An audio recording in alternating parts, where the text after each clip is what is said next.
al maestro Esteban Moctezuma Barragán, designado nuevo secretario de Educación Pública en México. Mi querido Esteban, ¿cómo estás? Bienvenido. Muy bien, Leonardo. Bienvenido, gracias por estar aquí. Sin verte. Todavía no tomas posesión y ya recibes aplauso de los maestros, así es que bienvenido. El escenario es tuyo, muchas gracias. Muchas gracias, Leonardo.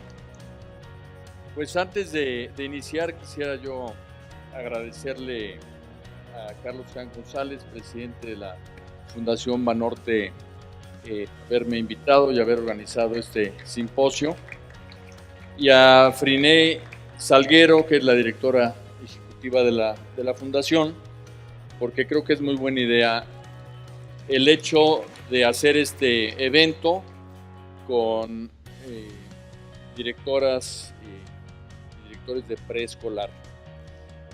Para iniciar, yo quisiera decirles que los dos pilares sobre los que se va a sustentar el programa educativo del próximo gobierno son la calidad y la equidad. Ustedes perfectamente bien saben a qué me refiero con esto. Uno de los temas más recurrentes en nuestro país son los problemas que tenemos para darle a todas las niñas y los niños de México una educación similar, una educación de calidad que realmente pues pueda apoyarlos en esto que es el derecho a la educación. El derecho a la educación muchas veces en el país no se puede lograr porque está muy marcado en función de en dónde nace uno, de qué familia nace, en qué poblado, ciudad, estado nace uno. Y eso marca muchas diferencias, que es lo que nos hace precisamente darle el foco principal a lo que llamamos la equidad en la educación. Para tener una idea, un marco más o menos amplio de lo que es esto, figúrense ustedes cómo México en Producto Interno Bruto es una de las naciones más ricas del planeta. A ver, maestras, ¿en qué lugar estamos en Producto Interno Bruto? Digamos que entre 200 países. ¿Quién se anima? Estamos en el número 15. Somos la economía número 15 de todo el planeta. Esto es muy importante. Estamos entre el 10% de los países más ricos. Ustedes saben lo que es el Producto Interno Bruto. El consumo, todo lo que consume un país, la inversión, todo lo que invierte, más las exportaciones, todo lo que exporta, menos las importaciones. Ese es el Producto Interno Bruto. Y no obstante que tenemos esa riqueza, por otro lado, si nos comparamos con la distribución del ingreso también entre 200 países, vemos que estamos en un lugar muy malo, cerca del lugar 50. Entonces, ¿por qué un país que está muy alto en riqueza está tan bajo en distribución del ingreso? Si vemos otro tipo de indicadores, por ejemplo, la producción de gas y de petróleo, estamos en el número 12, y sin embargo, en términos de morbilidad, esto quiere decir la salud de la población, estamos en los lugares 60. Si vemos el tema, por ejemplo, de territorio, somos uno de los países más grandes del mundo, el número 11. De población, el número 10. De agua dulce, y más este año, pues también estamos en el lugar número 14. De biodiversidad, estamos en el lugar número 4. Pero si nos volteamos a ver temas como corrupción, como problemas de mortandad infantil, como problemas de mortandad también materna, estamos en lugares bastante malos. Esta diferenciación que hay tan grave en México es algo que tenemos que tener conciencia para remediarlo. Y una de las herramientas más importantes para remediarlo es precisamente la educación.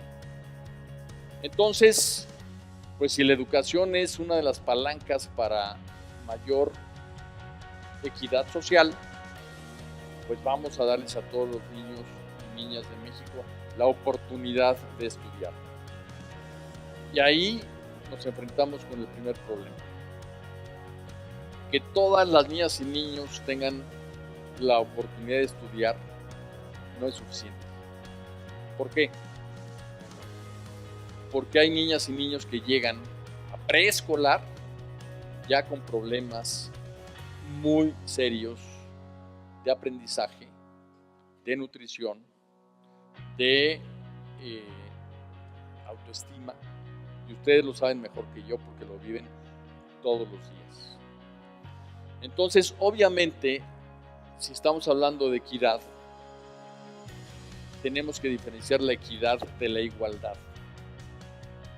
La igualdad es darle a todos lo mismo, pero la equidad es darle más a quien más lo requiere.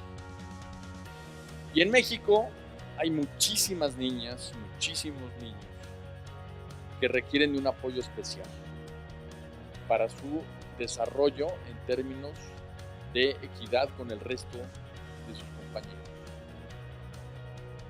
Esto es lo que se vive a diario en un salón de clases de preescolar, cuando ustedes conocen a fondo a sus alumnos y se dan cuenta que alguno de ellos vive en un hogar con profundos problemas de violencia intrafamiliar, que otro no come bien, está desnutrido, que otro tiene problemas de autoestima muy graves y en fin, todos esos problemas que vemos a lo largo y ancho del país.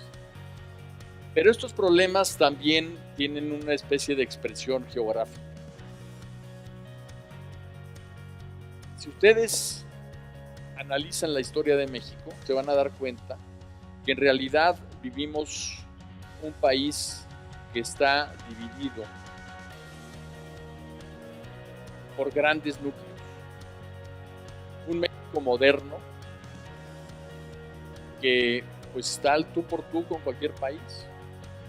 El otro día en una reunión en la embajada alemana me decían los empresarios alemanes que qué importante era México como potencia industrial, que éramos la cuarta potencia industrial del mundo y que además generábamos una cantidad importantísima de técnicos en materia industrial y que por eso Alemania invertía tanto en México.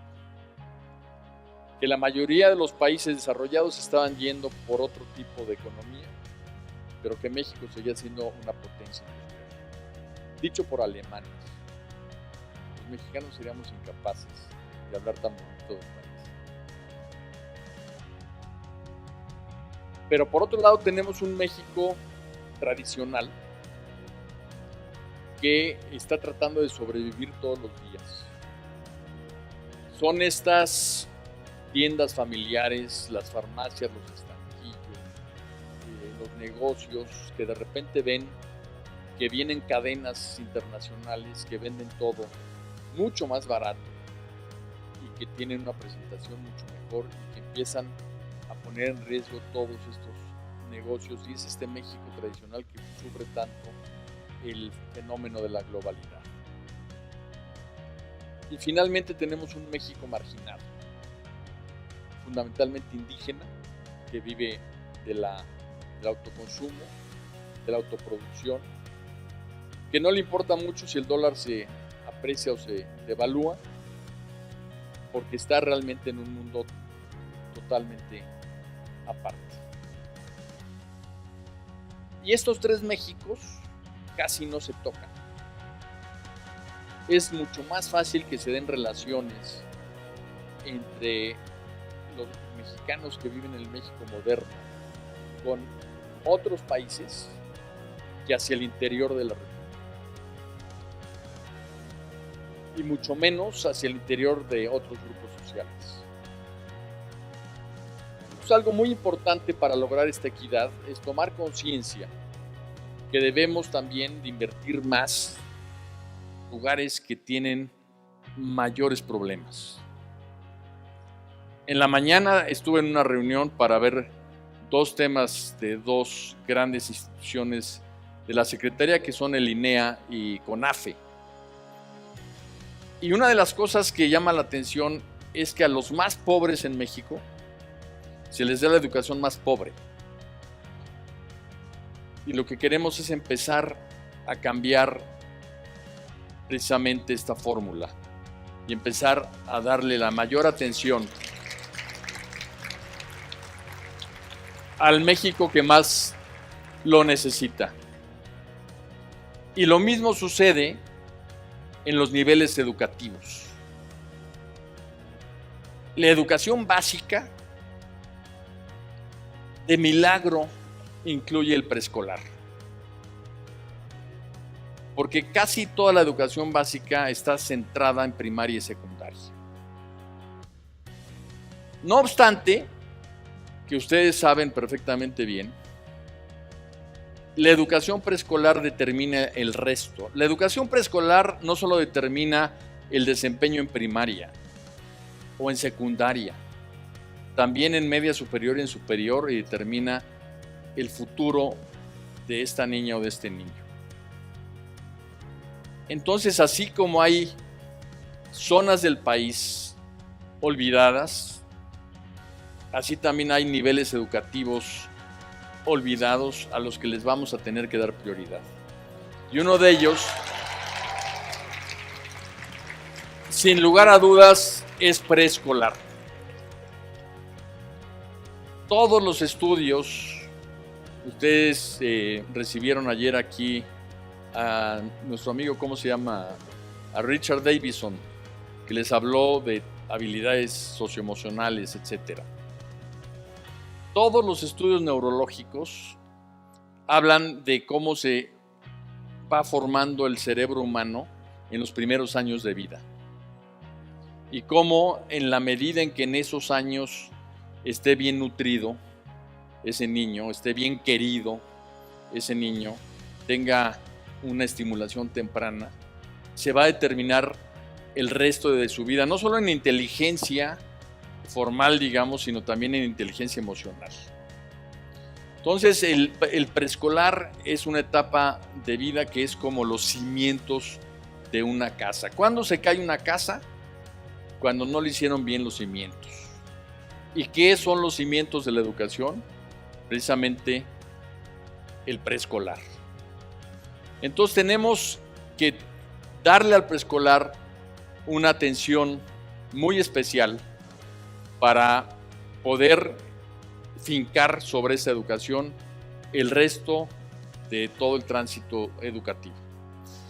Para mí los dos polos de la educación son los más importantes. Porque si partimos del preescolar, veremos qué es lo que determina muchas condiciones del ser humano. Pero si nos vamos al final de la cadena del sistema educativo, lo que tenemos que preguntarnos es qué tipo de mexicano queremos formar. O sea, no se trata de que vayan saliendo como palomitas los egresados de las universidades o de los tecnológicos.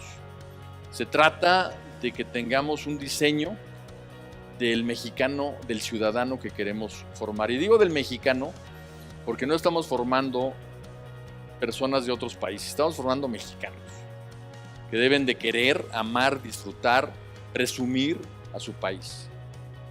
Y ese mexicano con las características que queremos formar, de valores, de desarrollo socioemocional, de conocimientos, de productividad, de sociabilidad, de solidaridad, ese mexicano debe de determinar para atrás a todo el modelo. Debe determinar cómo queremos educar en educación superior y así hasta atrás, hasta llegar al preescolar.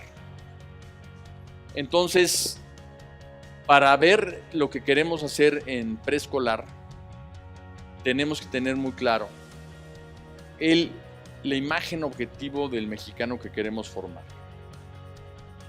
Porque eso va a ser la base de todos y yo creo que ustedes lo saben muy bien, porque lo viven a diario.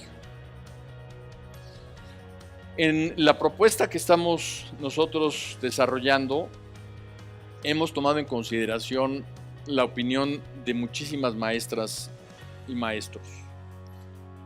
Llevamos 28 foros en 28 estados, en donde hemos escuchado de manera muy abierta, totalmente aleatoria, a quien sale de una tómbola, sus ponencias. Y las ponencias han sido realmente importantes. Y una de las cosas que a mí me ha llamado mucho la atención es la experiencia, las ganas de trabajar, el compromiso que tienen las maestras y los maestros con sus alumnos. Por ello yo creo que si hablamos de problemas derivados de la reforma educativa, yo me centraría fundamentalmente en uno. Y fue que de manera intencional hubo una campaña enorme de desprestigio de las maestras y de los maestros mexicanos. Y es por ello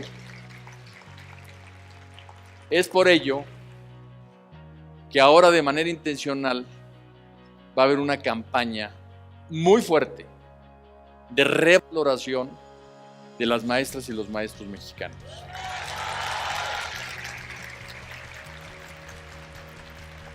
Porque es increíble la riqueza que hay en el Magisterio Nacional.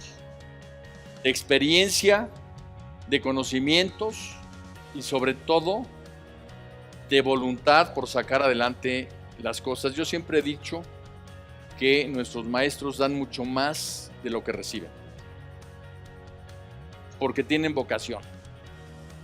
Entonces, la base del nuevo acuerdo educativo va a ser la revalorización del magisterio.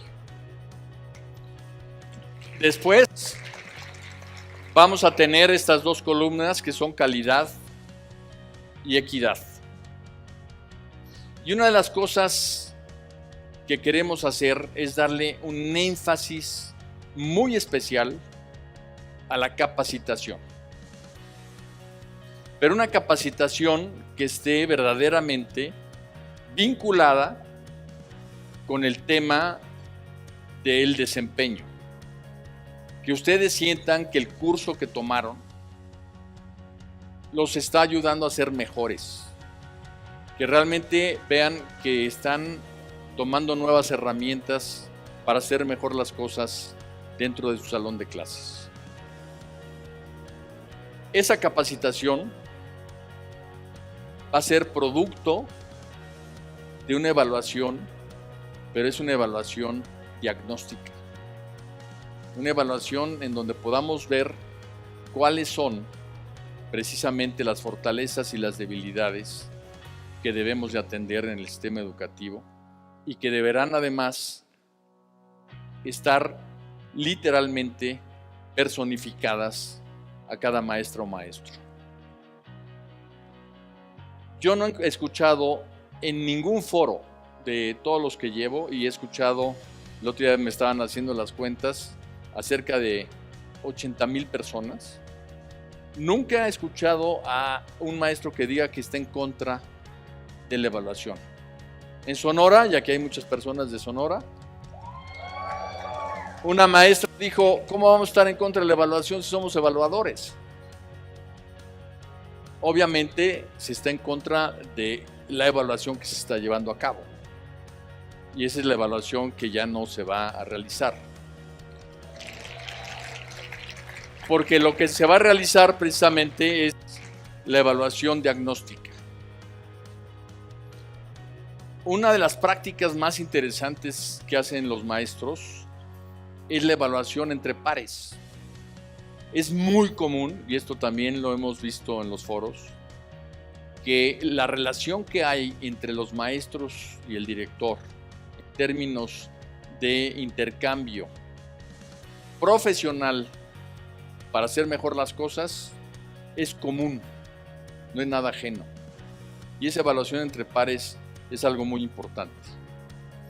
Entonces, vamos a enfatizar la capacitación basada en el conocimiento que nos pueda dar esta evaluación diagnóstica.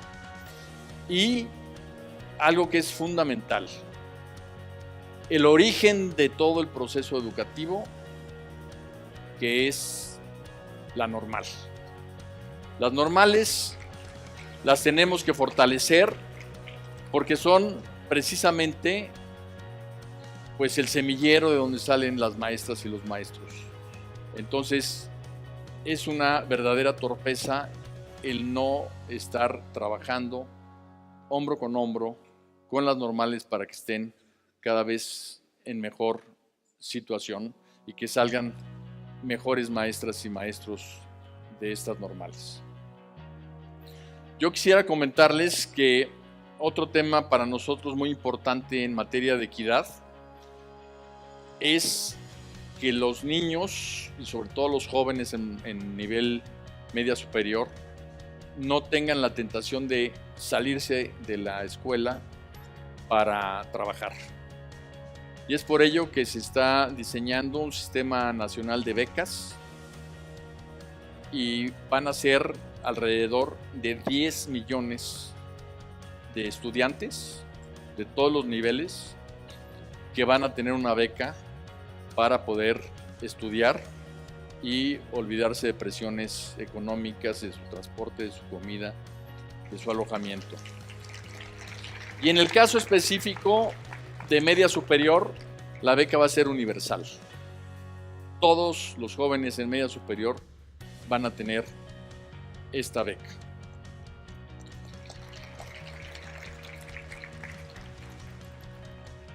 Otra de las tareas que estamos haciendo es estamos trabajando con las instituciones de educación superior para ampliar la cobertura, para que haya cada vez menos rechazados.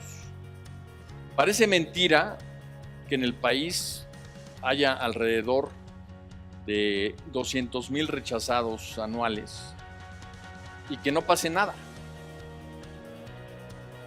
Imagínense ustedes que a 200,000 jóvenes se les dice: estás rechazado. Y que el muchacho llegue a la casa de su novia y le diga: eres novia de un rechazado. Y obviamente pues lo van a rechazar también a él, ¿no? Entonces, ese estigma de no poder estudiar aunque uno quiera y de no tener en dónde aunque uno busque, es un drama social. Y un drama social que no se había abierto en la agenda pública hasta que empezó a hablarse precisamente en la campaña de Andrés Manuel López Obrador. Y es por ello que estamos haciendo un enorme esfuerzo para ampliar la oferta universitaria, para dentro de las universidades ampliar también la matrícula y para empezar a ofrecer también a los jóvenes otras opciones de estudio que hoy tienen lugar pero que no son muy socorridas. Ustedes ya saben cuáles son. Las ingenierías, son las ciencias, son las materias duras, llamémosle así. Y ahí tenemos que irnos al preescolar. Si queremos mexicanos capaces, con empleo, con productividad, pues no se forman en la universidad. A la universidad ya llegan bastante grandecitos. Se forman en preescolar. Entonces yo quiero discutir con ustedes, analizar a fondo cómo despertar en los niños el interés por la ciencia, el interés por la tecnología, el interés por la solidaridad social, por el humanismo. Porque todo esto precisamente se inculca, se siembra y nace en el preescolar. Y aunque parezca mentira, si muchos mexicanos no quieren estudiar ciencias duras, es porque no se los inculcamos desde antes del preescolar, pero a ustedes les llegan en el preescolar. Y es algo que tenemos que hacer como una decisión de país. Nos tenemos que poner de acuerdo, repito, de qué mexicanos queremos ser para empezar a sembrar ahora. Ahora esto es políticamente muy impopular. ¿Por qué me voy a poner a trabajar yo en algo que no se va a ver durante la estadía que yo tenga en la secretaría? Imagínense, si le invierto yo a niños de 5 años, pues van a tener 11 cuando yo me vaya, nunca vamos a saber qué pasó después con ellos, ¿no? Entonces, por eso es importante que las políticas públicas no se tomen con un criterio sexenal. Ustedes jamás educan a un niño preescolar para sus próximos 6 años. Los educan para toda la vida. Es por ello que en la Secretaría vamos a iniciar en diciembre un consejo consultivo, que va a ser un consejo consultivo incluso sustentado en la ley, para que todas las decisiones que se tomen se discutan ahí. No es vinculante, no quiere decir que este consejo vaya a reemplazar a la autoridad educativa, pero sí va a estar obligado el secretario a discutir, analizar y escuchar a ese consejo, que se va a convertir en una especie de memoria de por qué se tomaron las decisiones, para que cuando llegue el nuevo secretario de Educación, ese consejo le pueda decir por qué se le dio tanta prioridad al preescolar, y no que de repente digan no, la prioridad ahora es secundaria. Esa memoria es muy importante y la vamos también a reproducir en los estados, para que haya consejos educativos estatales. Y así que la sociedad cada vez participe más del tema educativo. Porque es la única forma en que vamos a poder tener políticas de largo plazo. Fíjense ustedes, Reyes Tamés. Tomen el último año de Reyes Tamés y luego vean a todos los secretarios que ha habido y tómenme a mí en diciembre de este año. En 13 años, 8 secretarios. Ni la selección nacional cambia tanto de entrenador.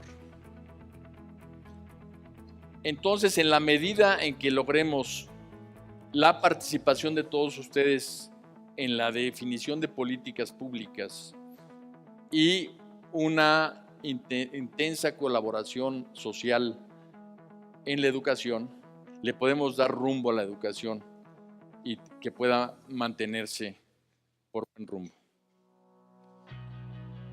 Después de todo este tema de capacitación, de evaluación diagnóstica, tenemos que también llegar a un tema muy importante, que quizás ustedes son de las personas que más lo padecen, que es la relación con los padres de familia. Las escuelas no son guarderías, y la responsabilidad de los padres de familia en formar a sus hijos, nadie se los debe de quitar y todos se los debemos de exigir. Porque no es posible que piensen que le dejan al niño a los maestros y que se desentienden de su formación. Yo quisiera también hablar con ustedes de algo que antes era muy normal, y era hablar de derechos y obligaciones. Actualmente nadie habla de obligaciones. A un niño nunca se le dice que tiene responsabilidades. Solamente tiene derechos. Tiene derecho a muchas cosas, pero no tiene obligaciones a nada. Entonces, creo que también, desde el punto de vista de los valores, desde el punto de vista de la ética, desde preescolar tenemos que enseñarle a los niños, a las niñas, que en la vida hay derechos y hay obligaciones. Hay acciones y hay consecuencias. Y que vivimos en una comunidad que nos exige a todos ver por el otro y no ver nada más por nosotros. Y esto, pues obviamente lo tenemos que socializar con los padres de familia. E invitar a los padres de familia a que participen precisamente en la definición de este tipo de valores. Porque muchas veces esta conversación no se da. Está casi en manos de que una maestra o un maestro tenga una actitud hacia los padres de familia u otra, no tanto que haya todo un procedimiento, un método para poderlo hacer. Y yo creo que es bien importante hacerlo. Nada de lo que les estoy diciendo, o muy pocas cosas de lo que les estoy diciendo, requiere presupuesto. Porque es muy común que digan, no puedo hacer nada porque no hay presupuesto. Tenemos que hacer mucho con el presupuesto que haya. Pero les digo algo, cuando un programa es bueno, cuando un programa rinde resultados, cuando un programa empieza a tener frutos, llega el presupuesto, siempre. Entonces, más que preocuparnos por el presupuesto, preocupémonos por el fondo, por la materia, por la sustancia. Y eso, sin duda, es algo que ustedes saben, si no, no se dedicarían a lo que se están dedicando. Yo quisiera que podamos establecer una relación muy estrecha entre la autoridad educativa y los maestros. En una encuesta que estamos aplicando, no sé si ya les llegó a ustedes, ¿ya les llegó? Bueno, pues me sorprende que una de las respuestas que ustedes dan cuando se les pregunta qué relación hay entre la autoridad educativa y ustedes dicen que es casi nula. Y eso realmente es grave, porque quiere decir que el sistema está roto. Que por un lado hay una autoridad educativa desgobernando a quién sabe quién, y por otro lado está la escuela trabajando día a día con lo que hay, y con mucho cariño, con mucho amor a los niños, pero sin que haya esa sinergia. Y lo bueno es que la tecnología avanza y avanza y avanza y avanza, y es muy probable que en 4 años máximo todas las escuelas estén conectadas a internet. Y cuando eso se dé, entonces casi vamos a poder desayunar juntos. Vamos a poder platicar, vamos a poder hablar, conversar, saber lo que piensan, saber en qué están de acuerdo, saber lo que les hace falta, saber hacia dónde vamos, sobre todo. Porque uno de esos grandes saltos tecnológicos obviamente nos va a cambiar de raíz la relación entre la autoridad educativa y las escuelas. Pero además, yo los voy a invitar a ustedes a que con cualquier excusa, un niño mexicano o un joven mexicano de Campeche, con toda su cultura maya, vaya a convivir con niños de Sonora, con toda su cultura norteña, y que un joven o un niño o una niña de Aguascalientes, con todo el avance que tiene ese estado, es el estado de primera. ¿Sí saben por qué?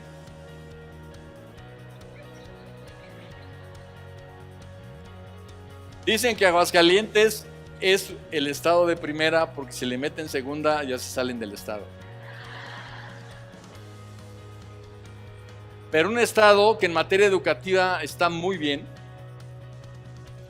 que también conviva con otro estado que avanzó muchísimo en los últimos años, y aquí está la responsable de que haya avanzado tanto Puebla, Patricia.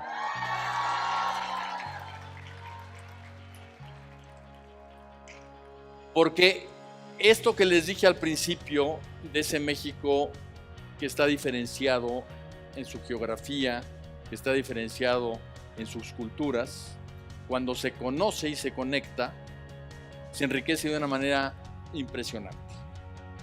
Porque basta que nos conozcamos para saber el valor que tiene el otro. Y esa es parte de la tarea educativa. Además, obviamente, de lo obvio, que son las matemáticas y la lectoescritura.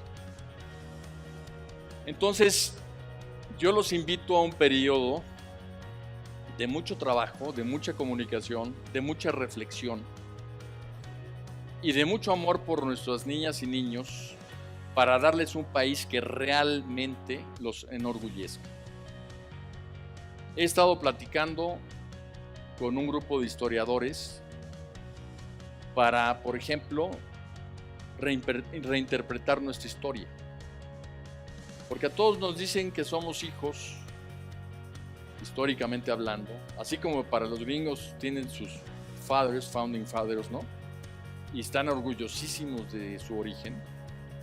A nosotros nos han dicho siempre que nos conquistó un sifilítico,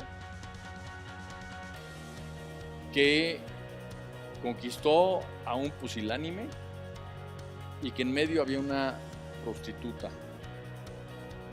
Eso es lo que dicen de Cortés, Moctezuma y la Malinche. Y no es cierto. Venimos de grandes personajes, de grandes civilizaciones, de grandes sabios que incluso tenían conocimientos realmente impresionantes cuando otros países estaban en pañales. Los países que hoy nos desprecian estaban en pañales cuando aquí en Mesoamérica había una ciudad que era la ciudad más grande del mundo y había una población de alrededor de 11 millones de habitantes. Todo esto, que es nuestro origen, lo tenemos que saber, nos tenemos que enorgullecer, lo tenemos que vivir y masticar para saber que tenemos un gran pasado y por eso nos pertenece un gran futuro. Y son parte de las cosas que les comento a ustedes que no requieren presupuesto, que más bien requieren una política y una actitud y que sobre todo estemos todos de acuerdo en que así deba de ser. Así como nos enseñan nuestros orígenes de una manera poco estimulante, pues cuando uno ve la autoestima de nuestros jóvenes, cuando uno ve la autoestima de nuestros niños, no ve gente que se quiera comer el mundo, por lo general. Mucha gente no se atreve y no lo hace por baja autoestima. Y es parte de lo que ustedes vieron de las habilidades socioemocionales. Trabajar la autoestima va a ser algo fundamental en estos años en preescolar para que todos nuestros niñas y niños sepan que tienen un potencial enorme que desarrollar. Y así creo yo que podemos fincar una educación pública al nivel de cualquier país del mundo que hoy es admirado, si no la creemos y si sabemos que somos capaces de hacerlo. Yo estoy seguro que sí. Yo estoy seguro que el magisterio mexicano es un orgullo de México, que nuestras maestras y nuestros maestros sabrán y saben cómo estimular, hacer que aprendan y orientar a nuestras niñas, niños y jóvenes si se les deja. Y una de las cosas fundamentales que debe ser la autoridad educativa es dejar que las maestras y los maestros crezcan, para que crezcan nuestras niñas, nuestros niños y nuestros jóvenes, y con eso que crezca México. Muchas gracias. ¿Te parece, Esteban, si abrimos el foro a preguntas y respuestas que los maestros y las maestras te puedan hacer? ¿Estás de acuerdo? Por favor. Aquí, vamos a empezar aquí, por favor, si es tan amable. Sí, buenas tardes. Gracias por invitarnos a esta conferencia. Me parece muy interesante. Habla de dignificar la figura del maestro. Habla de que la educación es la única manera de transformar una cultura, una realidad, un México. Pero nosotros estamos dispuestos a dignificar esta figura. Ustedes también están dispuestos a dignificar nuestra figura, y creo que es importante hablar del salario y de nuestras plazas. Gracias. En materia salarial, el presidente electo está ahorita trabajando en una disposición constitucional que haga obligatorio, cuando menos, que el salario siempre sea la inflación más un porcentaje, y que esto sea algo obligatorio, o sea, que año con año se recupere la capacidad adquisitiva del salario. Yo creo que eso es muy importante, porque eso precisamente permitiría una tendencia salarial a tener un mejoramiento gradual, pero constante durante toda la carrera, no solo magisterial, sino de cualquier persona, de cualquier trabajador, porque sería general. Muchas gracias, secretario.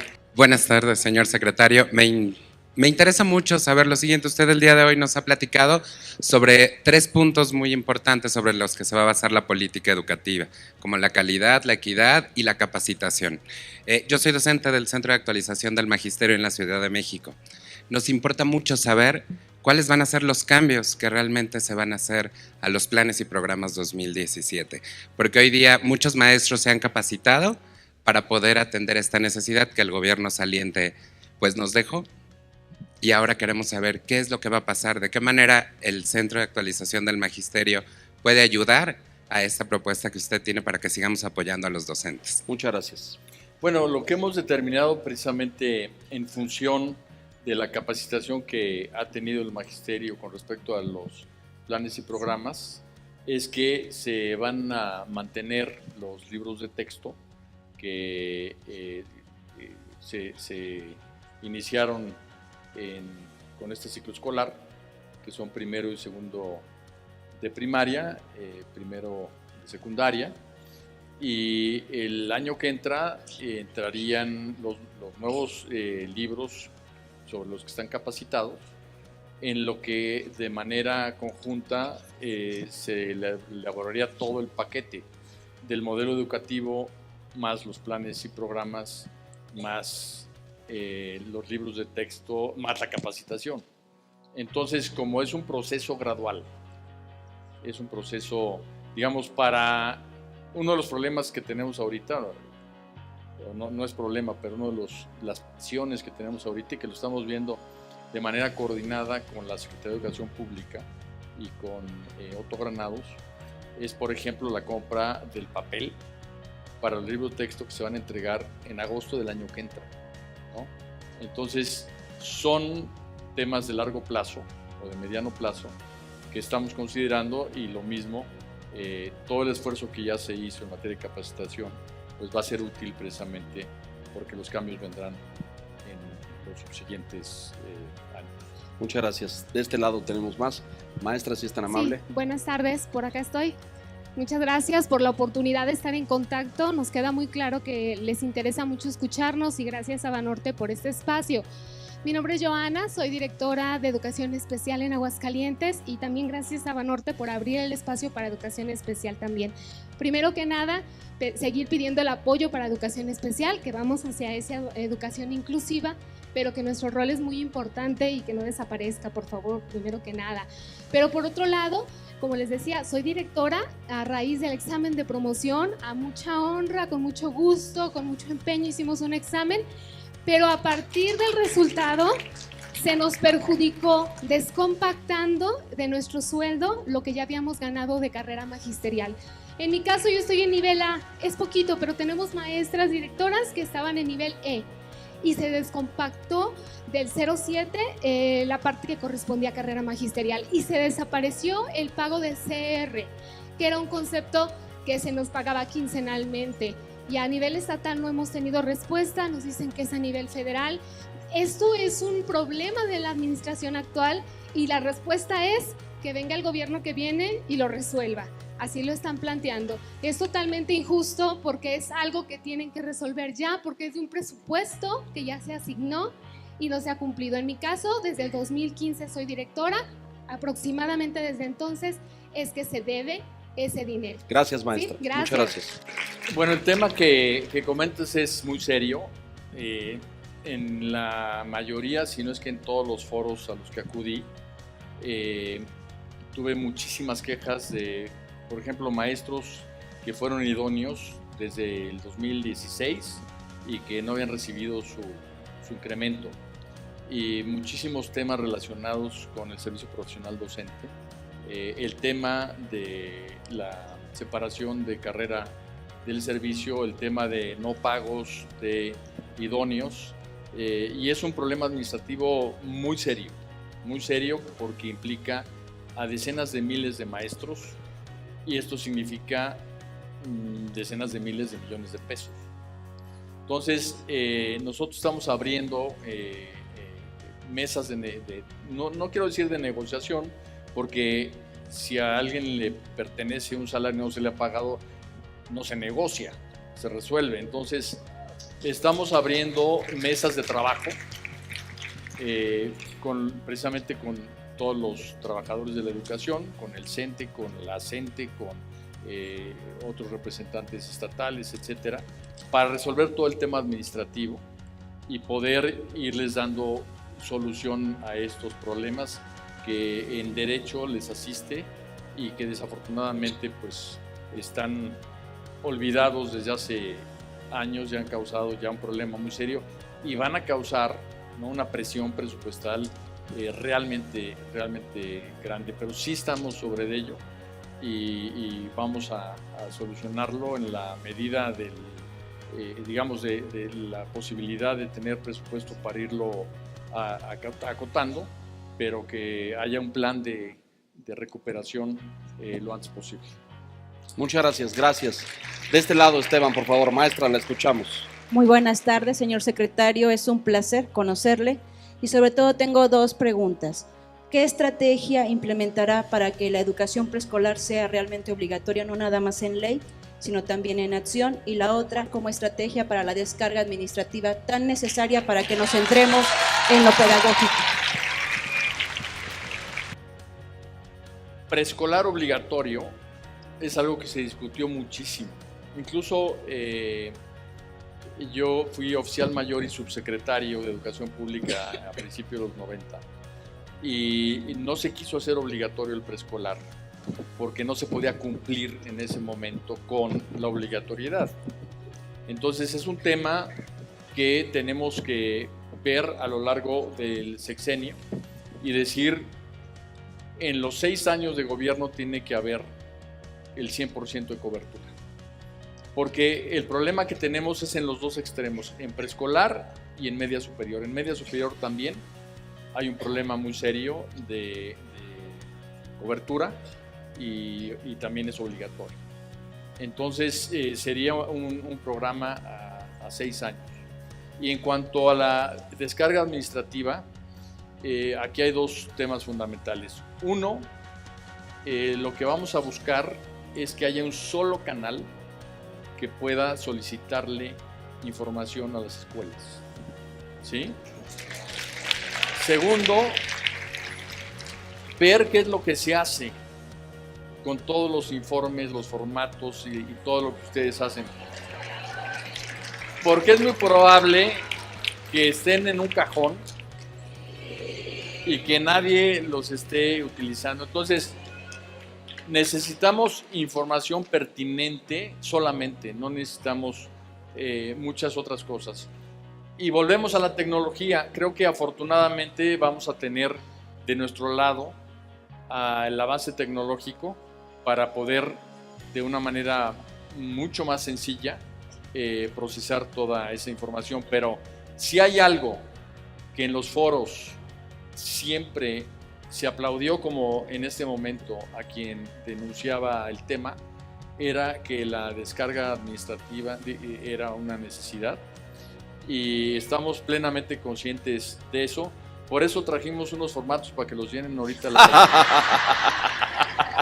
Por eso, rápidamente que llenen unos formatos. De este lado, maestra, la escuchamos, por favor, allá atrás. Bueno, buenas tardes, secretario. Mi nombre es Angélica Ángeles López, orgullosamente maestra de preescolar con funciones actuales como supervisora escolar en el estado de Hidalgo.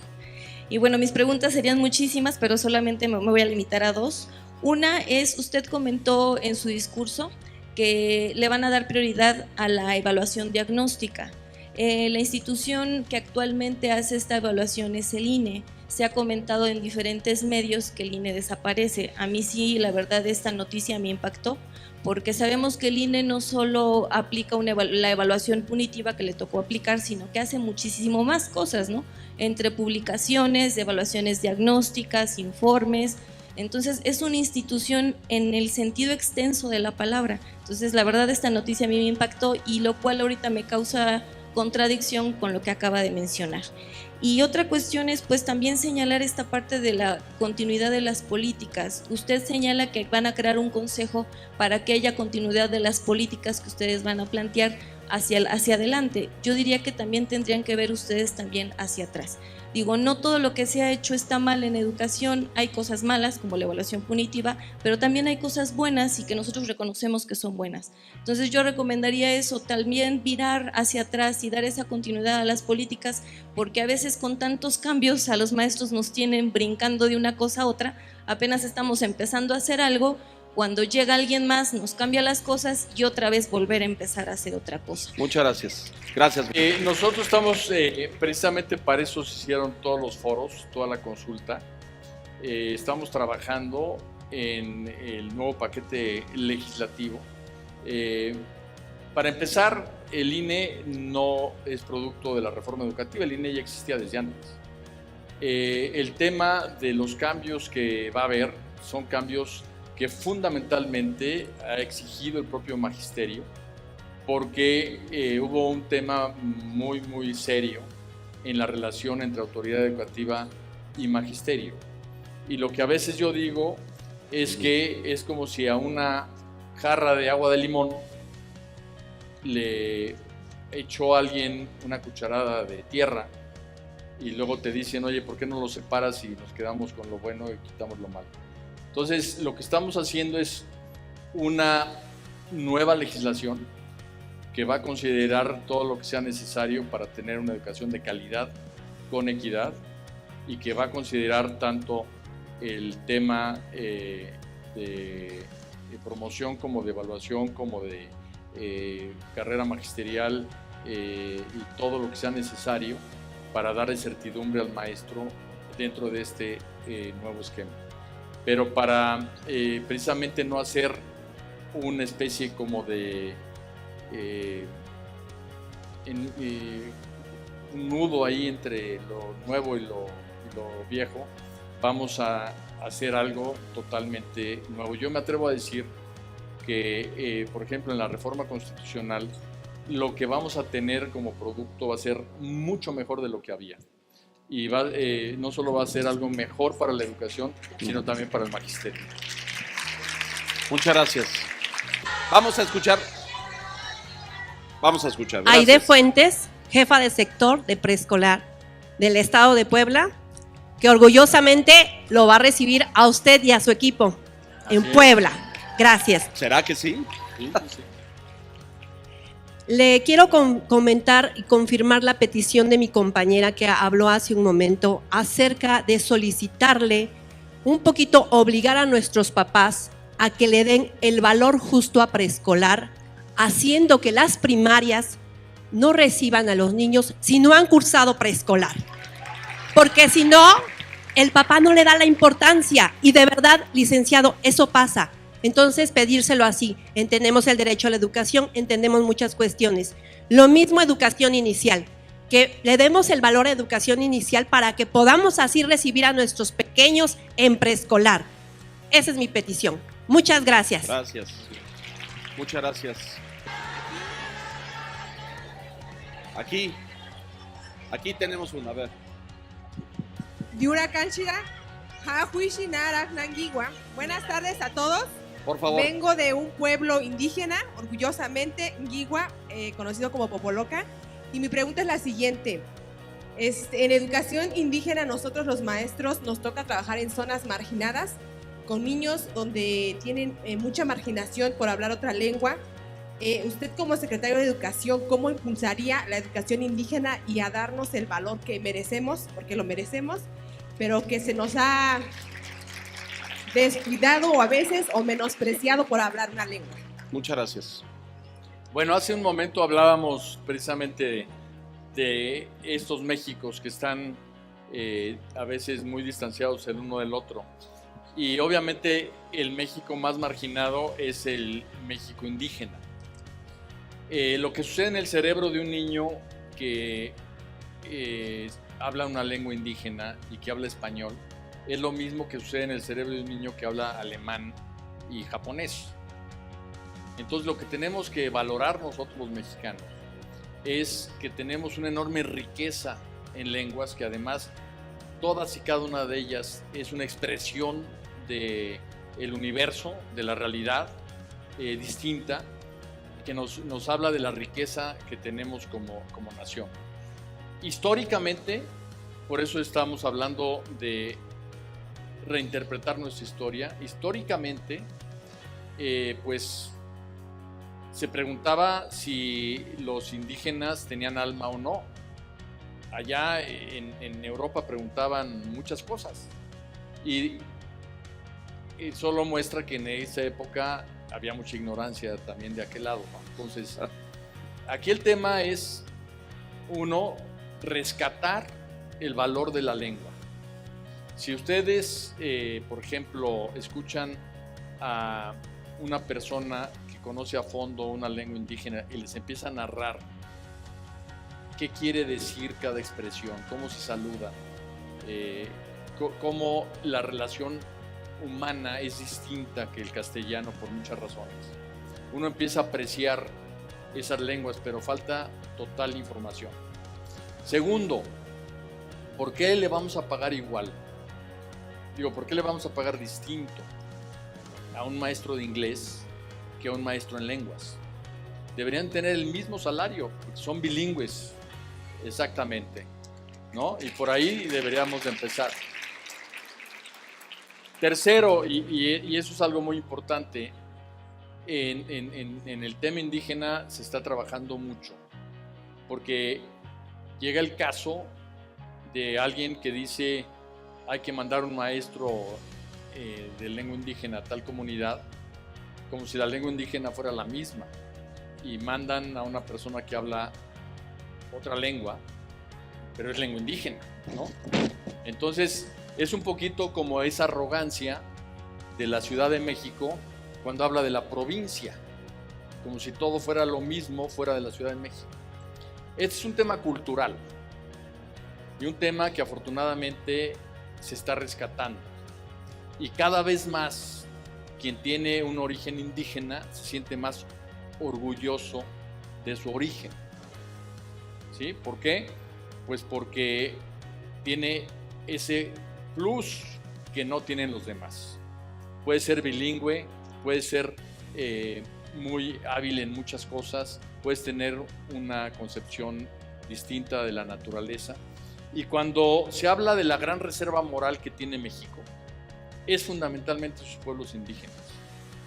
En todo el mundo actualmente, una de las habilidades que se tienen que traducir en competencias para trabajar en la industria moderna es el trabajo en equipo. Nuestros pueblos indígenas nunca han dejado de tener una conciencia comunitaria. O sea, siempre han trabajado en equipo. Entonces, todo esto es lo que tenemos nosotros que rescatar.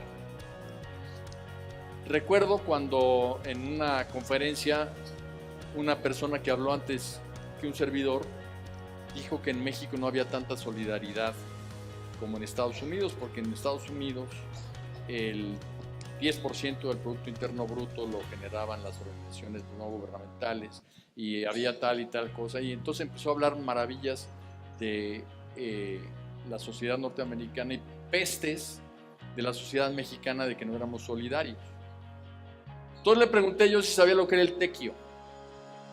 Hay 4 millones de mexicanos que todos los fines de semana trabajan por su comunidad. La mayordomía. ¿Cuántas personas no están cuidando una iglesia y no les pagan un centavo?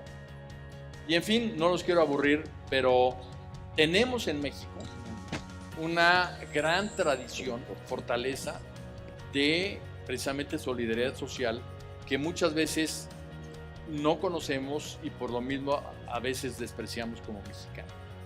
Y ese renacer de lo propio, esa nueva vinculación entre todos, nos debe de llevar precisamente a un profundo orgullo de nuestras lenguas indígenas, de nuestras comunidades indígenas, de nuestras tradiciones, de nuestros usos y costumbres, que curiosamente son admiradas enormemente en el extranjero. Para finalizar, solamente hablemos de la cocina mexicana expresada tan diversamente en sus diferentes pueblos y regiones. El 75%, fíjense qué curioso, el 75% de las consultas sobre México de los extranjeros, ¿saben de qué es? De recetas. Entonces, no es un camino fácil, no va a ser de la noche a la mañana, pero sí es un cambio de rumbo en donde estamos iniciando una era en donde vamos a estar profundamente orgullosos los unos de los otros en México de nuestras raíces. Muchas gracias. Gracias, secretario. Muchas gracias. Vamos a darle un aplauso a Esteban Moctezuma, señoras y señores. Gracias. Sé que hay, lo sé.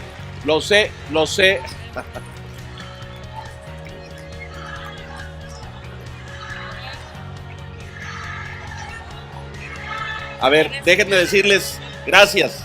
Vamos a escuchar. Le voy a pedir a Friné, a nuestra...